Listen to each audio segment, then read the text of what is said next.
In today's video, I'll be comparing Interlay with ChainX, the two bridges on the Polkadot ecosystem. Which one of them is going to be successful, or will they both coexist? Well, the main difference between them is that one of them has a token and the other one doesn't, but the other one has the Web3 Foundation grant. Now, Interlay is substrate based and is a bridge. ChainX is exactly the same, but it has the token. Now, let's try to find out which one of them is going to be more successful.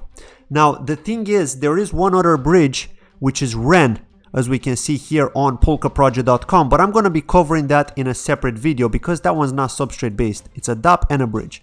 So what's ChainX all about? Well, ChainX is one of the earliest projects to launch in the Polkadot ecosystem. It's committed to the research and application of the Bitcoin layer 2 expansion. So basically what they're trying to do is they're trying to get Bitcoin onto the Polkadot ecosystem. Now, how can they do that? Well, they need a vault within the Polkadot ecosystem, which is going to act like the bridge, where users are going to be sending their Bitcoin to that specific vault.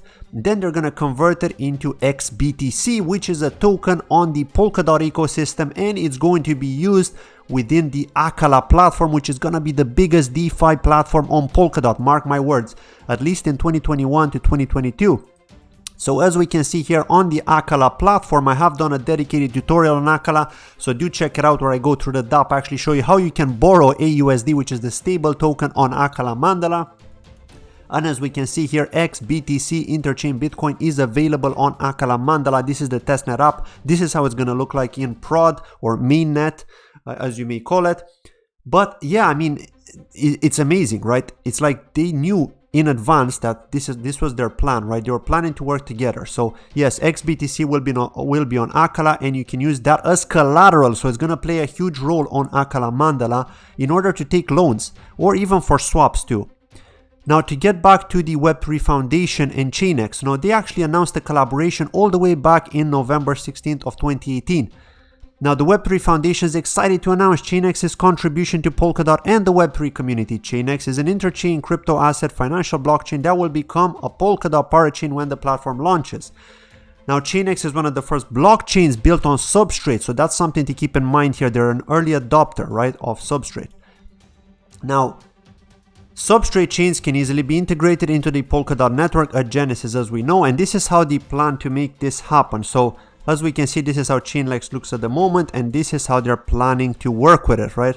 So we're going to see BTC brought on board within the vault, but then there's going to be a vault for other assets like Zcash, for example, Ethereum, also ADA, Cardano. So this is huge, right? What ChainX are trying to do here is huge. And the fact that there's a token, it's even better, right? Because you can actually stake this token and you get huge rewards. You get up to 42% API return on your investment per year. Now, it is going to halve to 21% as of May of 2021 because there is a halving event similar to the BTC halving event, except it's more often. And then the next one is not going to be till 2023, so you've got plenty of time at 21%. And assuming the price is going to do well, that's great, right? We don't really care. Even 21% will be good. Now, the good thing about ChainX, and another thing that has to be mentioned in this video as a comparison, is that the ChainX's core developer, Lipeng Yu, and this is one of the core developers because there are two of them, probably even more, he was the first person in China to translate the Polkadot paper into Mandarin, right? So that's pretty bullish, right? He's been contributing to the Polkadot ecosystem since the early days. Lipeng is also a Polkadot community organizer in China and has spoken at and helped organize a number of Polkadot meetups in Hangzhou with Crypto Geek and in Shanghai. Lipeng is presenting ChainX at an upcoming meetup in Beijing 6th of December, and this was of course back in 2018, but it just shows you from the early days ChainX has been contributing to the Polkadot ecosystem, so you can't get any more bullish than that, right? Now, the other thing that we gotta mention here is that another co-founder from ChainX, and this is from 2019, what he's actually done is he's part of the strategy. He's a strategy partner of Polkadot. Okay, so he's conducted an event in Hong Kong as well. So it just shows you here that they're actually trying to spread the word about Polkadot in China, right? They're actually contributing. So this is really big, right? And of course, the Web3 Foundation is supporting them, but the Web3 Foundation has not invested in ChainX for some weird reason. And this is where Interlay comes into play. And this is why I want to talk about Interlay. Now, what's Interlay? Interlay is a decentralized finance made interoperable. ecosystem, right? Or you could say a bridge as well. Now, Interlay is the global leader in blockchain interoperability. The products and research run the foundations for tomorrow's cross-chain infrastructure. They provide interoperability for Bitcoin, Ethereum, and Polkadot, and again, Bitcoin. So what they're going to do is basically exactly the same as ChainX. They're going to provide interoperability between Bitcoin and Polkadot, and also Ethereum, as we can see here. So they're doing that through the bridge called PolkaBTC. Okay, and if we look at PolkaBTC here, this is supposed to be launching on Kusama first, so they're following the same model as ChainX2 on Kusama in February or March of this year. So that's when we can expect the Kusama parachain launches. Now, the difference with this one here, with this project, PolkaBTC, that's part of Interlay, is that there is no token, right? So there's nothing you can invest in. All you can do is use their product. And to use their product, you need to have Polkadot as a collateral, because you need to stake something in order to be able to mint Bitcoin-backed tokens, and they're going to be called PolkaBTC. Now, as we have checked in the Akala platform, there's no PolkaBTC here, only XBTC and RenBTC, which again I'll be covering in a separate video, Liquid.2, but there's nothing for PolkaBTC. So that tells us straight here and there that their Akala are not going to be supporting PolkaBTC, at least not at the beginning, maybe in the future.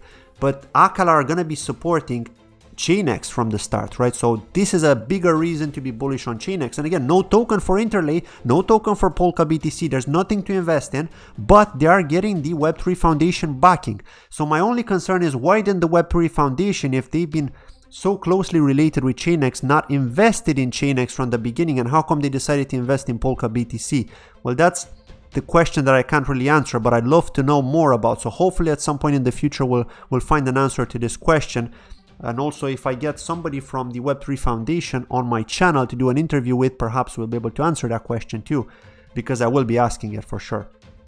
Now, this is how it's going to look, right? We've got the Polkadot relay chain here, we've got Interlay, we've got Polkadot and Bitcoin. So there's going to be the exchange rate oracle, the decentralized exchanges, and Xclaim, where you can store Bitcoin and DOT. That is the kind of the vault where the swap is going to take place. As we can see here, this is part of the vault.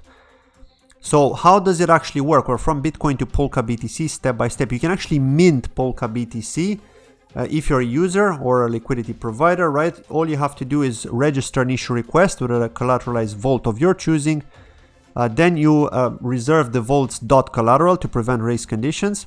The user then sends Bitcoin to the vault, submits a transaction inclusion proof to the BTC relay.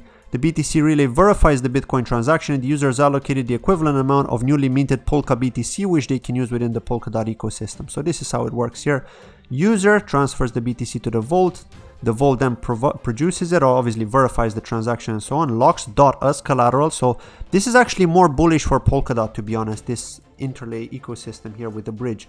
Because, you know, if you take DOT out of circulation, as we'll see with the parachains, then of course it's going to increase the price of Polkadot. So perhaps that is where the Web3 Foundation see a bigger potential, in the fact that with ChainX you need to lock PCX in that vault as collateral if you're a node operator, right? If you run that vault, you need to have a node, so you need to lock PCX for that. So that's going to remove PCX from circulation, which is bullish, but with this one it's DOT that you have to lock up. So that's the difference. Now the Interlay BTC parachain, and then you get PolkaBTC issued to yourself, to the user. Of course, you can do the reverse, so you can redeem PolkaBTC for BTC. A user redeems PolkaBTC for the equivalent amount of BTC or receives DOT as reimbursement. So this is another one here. You can get paid DOT as reimbursement, and this is of course from the liquidity providers. The liquidity providers are probably going to be making some money here, because they're going to be supplying liquidity and they'll get a share of that transaction fee. And this is my understanding from it, because with Ethereum it's exactly the same. If you're a liquidity provider, you get paid a transaction fee if you're supplying liquidity in a vault for those people that are swapping, that are using Uniswap to do swaps or some other platform, right?